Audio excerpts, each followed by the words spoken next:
Hello and welcome to this talk, which is entitled Sound Sculptures, Dynamical Systems and Natural Environments. My name's Simon. I'm a PhD student in composition at the Royal Northern College of Music on a part-time basis, and I'm currently in year 4. Last year I became an associate composer with Non-Classical Records. This involved multiple projects, one of which was to curate a concert. In 2020, I did a collaboration with Lasse Rempe, a math professor from Liverpool University, and he introduced me to dynamical systems.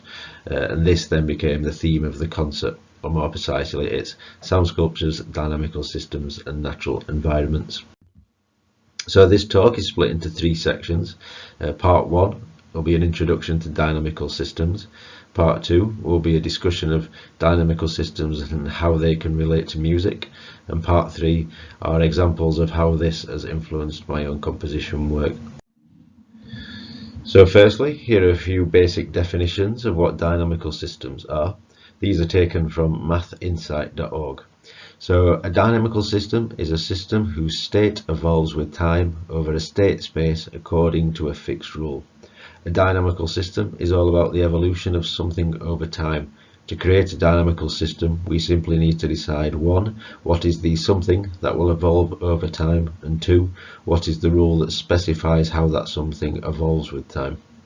And the third definition is a dynamical system is simply a model describing the temporal evolution of a system. So there are simple and complex dynamical systems. A simple dynamical system could be something like a pendulum, and a more complex system is, for example, the weather. Regular systems show stable behavior. They head towards a stable equilibrium or cycle through the same stable states. Because of something known as sensitivity to initial conditions, a simple system can evolve into something chaotic and unpredictable. And a well-known saying that encapsulates this is, "The flap of a butterfly's wings in Brazil may cause a tornado in Brazil months later." So here are a few practical demonstrations which hopefully will illuminate some of the ideas that were just presented before. So this is a video of a pendulum, and if you see it here swinging, this is an example of a simple periodic linear system.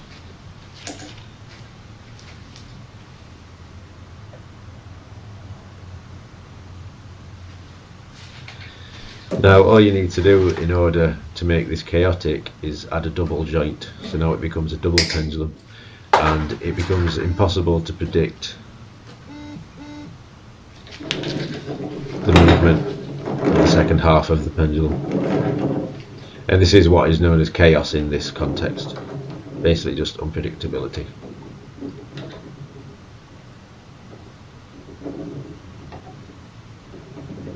So the pendulum would never repeat that pattern.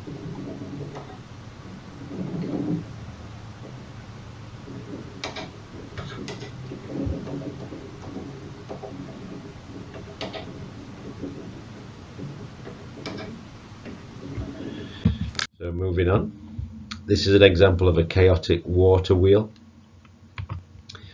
So this water wheel has holes in the buckets which let water through. And you'll see it'll swing one way, and then at some point, which you can't determine, it'll start to swing back the opposite way.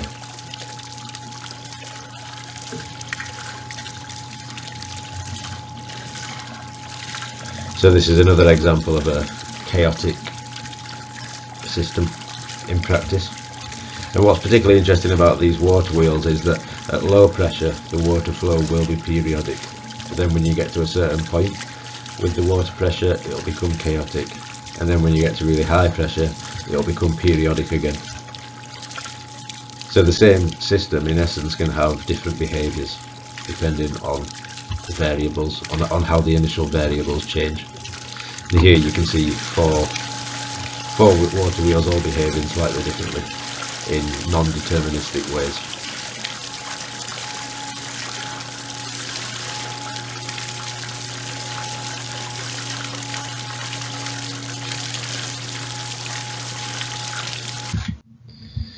So hopefully there you can see how dynamical systems start to relate to natural environments. So an example of this is something like the weather, which is obviously chaotic and unpredictable.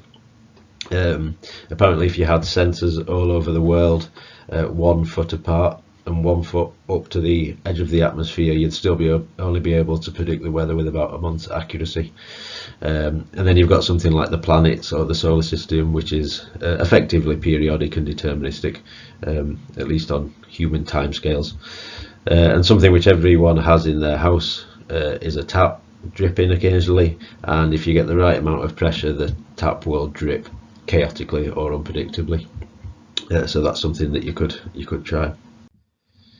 So there are many related concepts to dynamical systems which can become a rich source of inspiration for artistic endeavours. So you've got things like linearity and non-linearity, determinism, phase locking.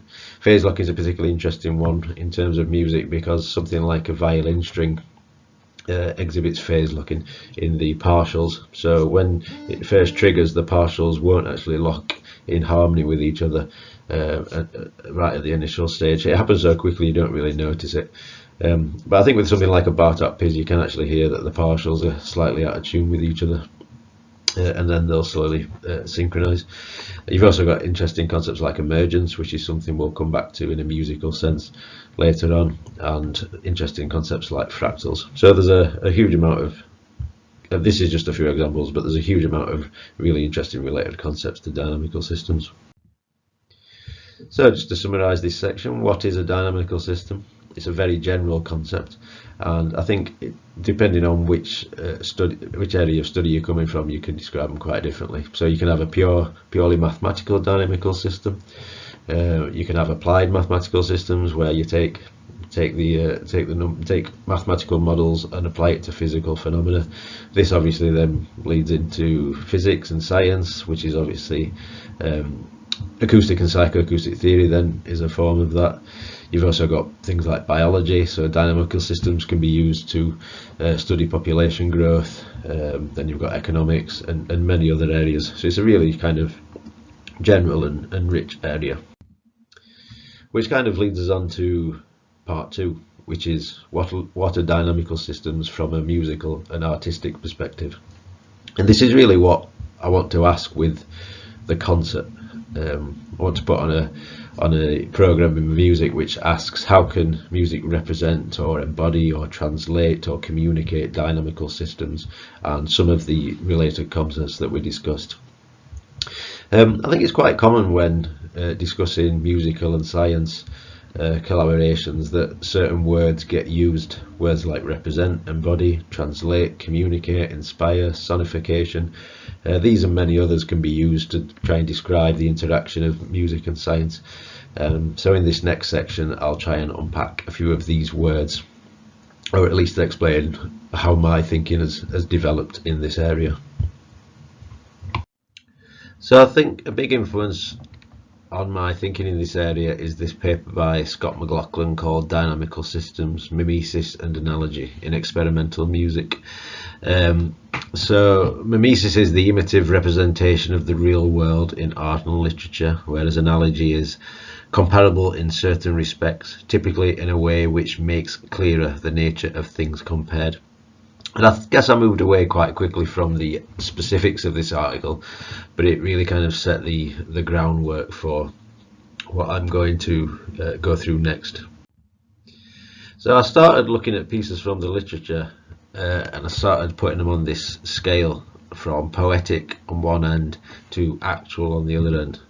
And this is pieces which I thought could have some kind of connection to dynamical systems. So on one end you've got poetically analogous or musical metaphors. So these are musical pieces which mimic certain aspects and behaviours of dynamical systems in an artistic, non-literal way. Somewhere in the middle I had technically analogous, so musical pieces which have composition or performance elements that are comparable to certain behaviours of dynamical systems, and that's in a more kind of literal way. And then on the other end you've got actual musical pieces which are actual physical dynamical systems in themselves. So I guess I'm looking at this from the kind of, it's comparing musical pieces to physical dynamical systems. So here I'll give three examples from the literature, three quite well-known examples, which I think can hopefully illuminate this scale. So on the poetic end, I've gone for Clocks and Clouds by Ligeti, a very well-known piece. So this piece was inspired by a 1966 article by a philosopher called Karl Popper called Of Clouds and Clocks, An Approach to the Problem of Rationality and the Freedom of Man. So in this article, Popper says, "My clouds are intended to represent physical systems which, like gases, are highly irregular, disorderly, and more or less unpredictable. On the other extreme, we may place a very reliable pendulum clock, a precision clock, intended to represent physical systems which are regular, orderly, and highly predictable in their behaviour." And this paper was really about reductionism, which Popper describes as the method of science depends on our attempt to describe the world with simple theories. Theories that are complex may become untestable, even if they happen to be true. Science may be described as the art of systematic oversimplification, the art of discerning what we may, with advantage, omit. So it's kind of about how science understands things by getting rid of the variables which make things too complicated to understand.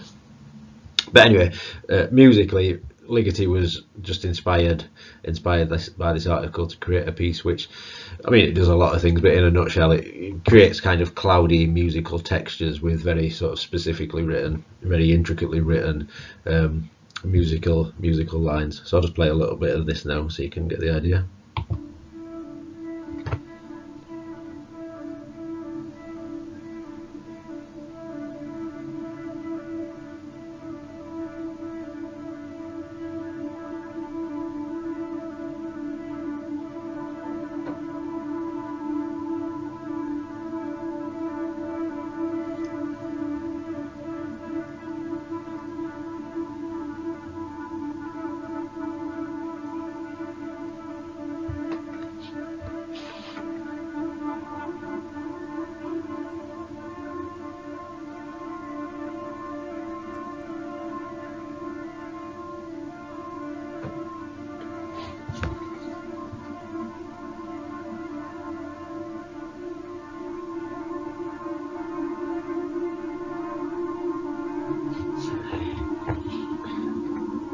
So hopefully that's enough to give you an idea, and obviously you can go and listen to the whole piece if you hadn't heard it before.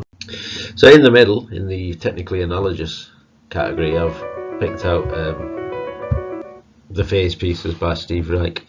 So these are kind of analogous to simple deterministic periodic systems. A clock that would repeat the same forever. If if these pieces of music kept going on forever, they'd eternally come back round to themselves, which is what makes them periodic. In 1968, I think Steve Reich wrote an essay on these processes in which he said, "I am interested in perceptible processes. I want to be able to hear the process happening throughout the sounding music. Though I may have the pleasure of discovering musical processes and composing the musical material to run through them, once the process is set up and loaded, it runs by itself." So this nice visualization by Vincent Laberge demonstrates quite well what's happening here. So the second piano will move in time compared to the first, and then you'll get this resulting harmony, which is kind of semi-autonomous. Well, it kind of is autonomous. So obviously Steve Reich had a large hand in deciding what the musical materials were in the first place, in order to create the kind of harmonies that he wants to come out on the other end.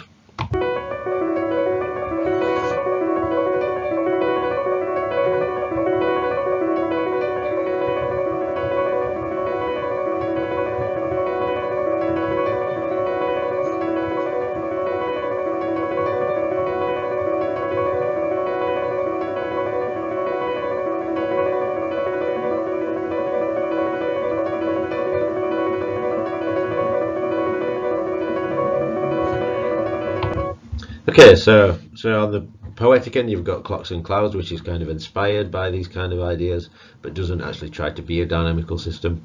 In the middle here, I've got this Steve Reich piece, which is kind of musically trying to actually be a dynamical system. Although I refrain from calling it an actual dynamical system. physical sense, because something like Alvin Lucier's Music on a Long Thin Wire really does fit this description. So in this piece, let's play a little bit of this here.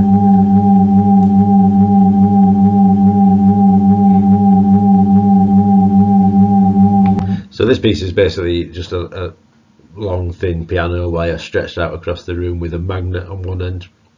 So the magnet provides the force to make the string vibrate, and then little microphones are attached to wooden blocks on either end, which are fed into a sound system, and then a sine wave oscillator is played as well, and then the interactions between the oscillator and the wire create the sound piece.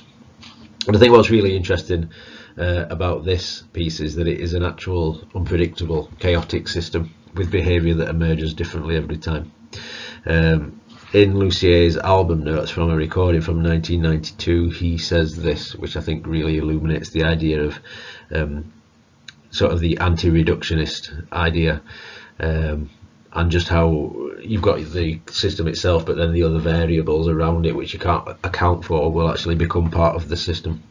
So he says, I invited players from the Live Electronic Music Ensemble in New York to feed their synthesizer signals into the wire. I was not happy with any of these performances. The music never went beyond a kind of poetic improvisation. I finally decided to remove my hand from the musical process. I discovered that by carefully tuning the oscillator, the wire could be left to sound by itself. Fatigue, air currents, heating and cooling, even human proximity could cause the wire to undergo enormous changes.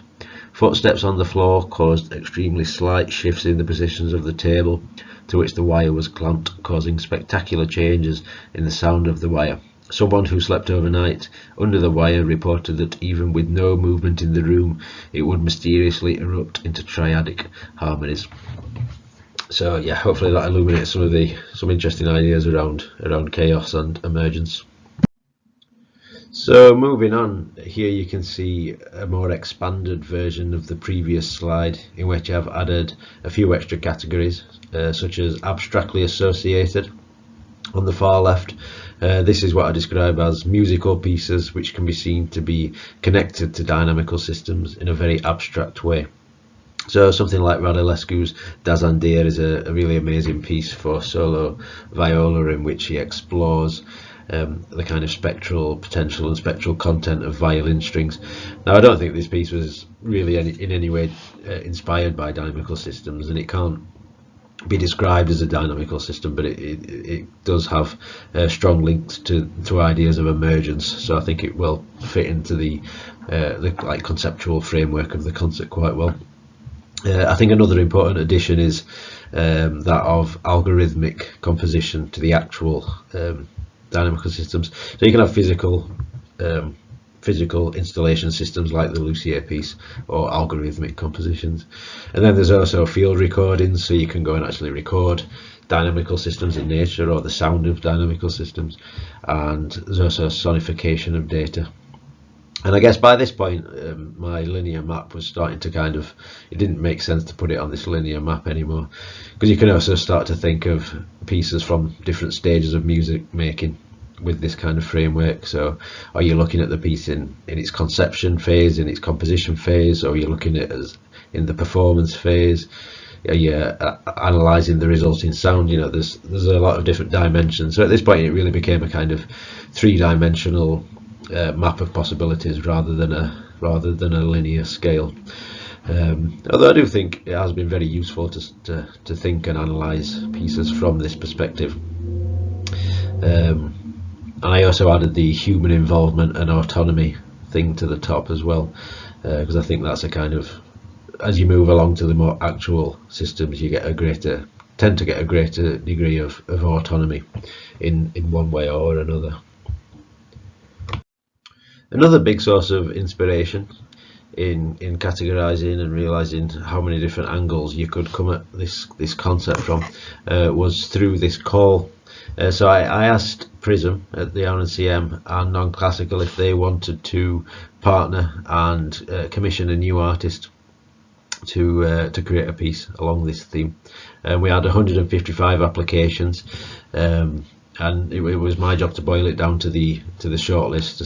So I went through them all, and it was just really fascinating and a really great kind of accidental survey of 155 composers and how they would approach incorporating dynamical systems and natural environments into a piece of music.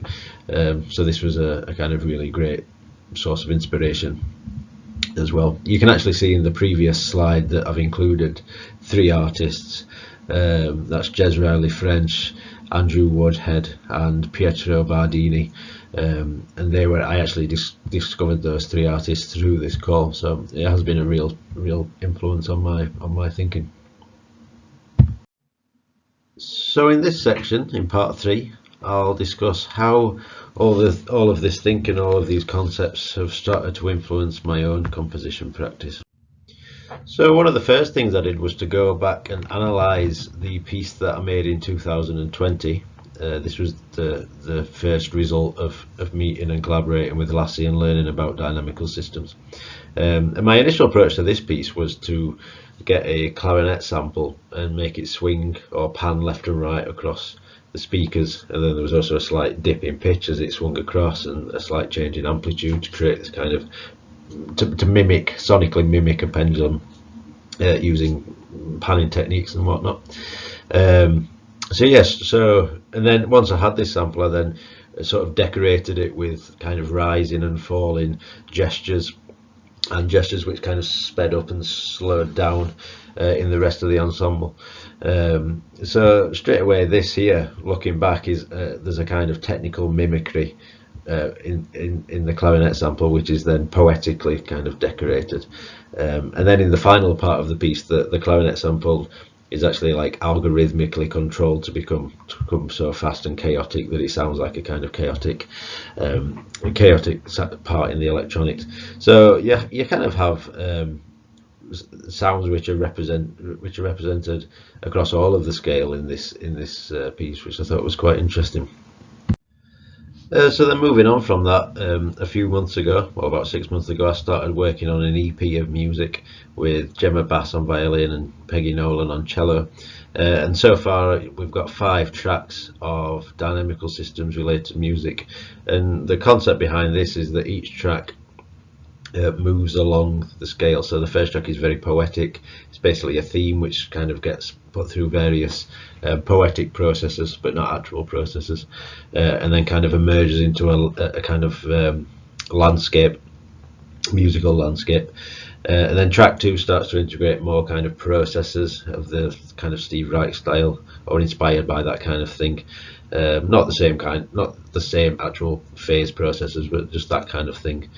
For example, I took a sample of a ricochet. Now a ricochet is where you drop the bow onto a string instrument and then the bow will bounce, and so there's a kind of element of autonomy with this, like the player can't control the exact amount of bounces, so you kind of playing with the idea of autonomy, and then in Ableton I chopped off each bounce, copied the sample and then chopped off each bounce so it gets gradually smaller and then kind of opens back up again. So started playing with these kind of these production processes. In track 3 I then take these production processes to mimic a stream, or to attempt to mimic a stream in a kind of musical sense, and then track 4 puts lots of samples of the strings through various algorithmic processes to create a far more kind of blocky and chopped up piece of music.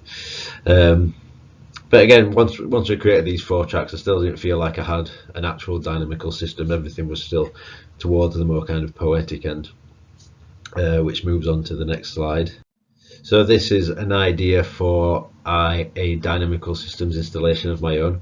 I'll just play this video here of a diddly bow guitar. So this is a homemade guitar, very cheap to make, run through Ableton.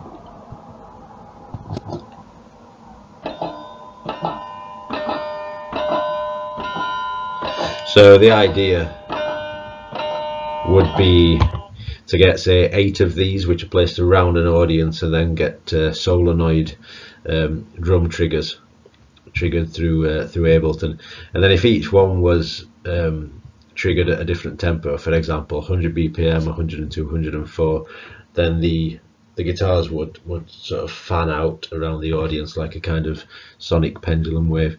And then in between you could have synth sounds coming out of a surround sound speaker system, and if they were, for example, at 101, 103 and 105, then they would kind of fit in between.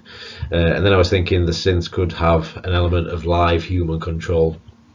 So you could actually shift the tempo in relation to the guitars, or you could change the pitches or the timbre, and then you'd basically have two interlocked musical dynamical systems, one which would be deterministic and periodic and autonomous as well, and then the other one which would have an element of human control.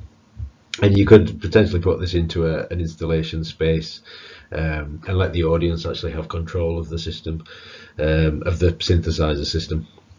So that could be an interesting way to introduce these ideas to audiences in a kind of interactive way. Yeah, and that leads us back to the concert. So my idea is to have the concert take place in the round, and then have an installation, a dynamical system installation, potentially the one I mentioned before, or potentially a different one. So the audience will walk into the musical dynamical system, and then within that we'll have a program of pieces which represent different points along the scale, to hopefully create a kind of full and well thought out program of music which illuminates dynamical systems and natural environments for audiences. So that's going to be on the 22nd of September in St John's Church, Waterloo. So yeah, we'll see how it goes. And as an idea for further work, it would be really nice to get an exhibition of dynamical systems together. So you could have music on a Lungthin wire by Lucier in one room, walk into a different room and there's a different installation of dynamical systems, for example. So that's something I'd very much like to work towards in the future. So I'll finish with a quote from one of my favourite online lectures. It's by Kurt Vonnegut. It's called The Shape of Stories. It's a very kind of light-hearted and humorous lecture, but he creates this graph and then has beginning to end and ill fortune to good fortune, and then he goes through various famous stories and maps out the character arc, let's say, of the main characters onto this graph. So I guess the most well-known one will be the kind of hero story where you have, the main character starting somewhere near good fortune, then they go on an adventure and face lots of challenges, and it gets really difficult, and then at the end they kind of overcome these challenges and become like better people or something. So he says this: does this have any use in criticising literature? He means kind of mapping the stories onto this graph. This rise and fall is artificial, a pretense that we know more about life than we really do. Perhaps a true masterpiece can't be crucified on a cross of this design. In Hamlet, Shakespeare tells us the truth.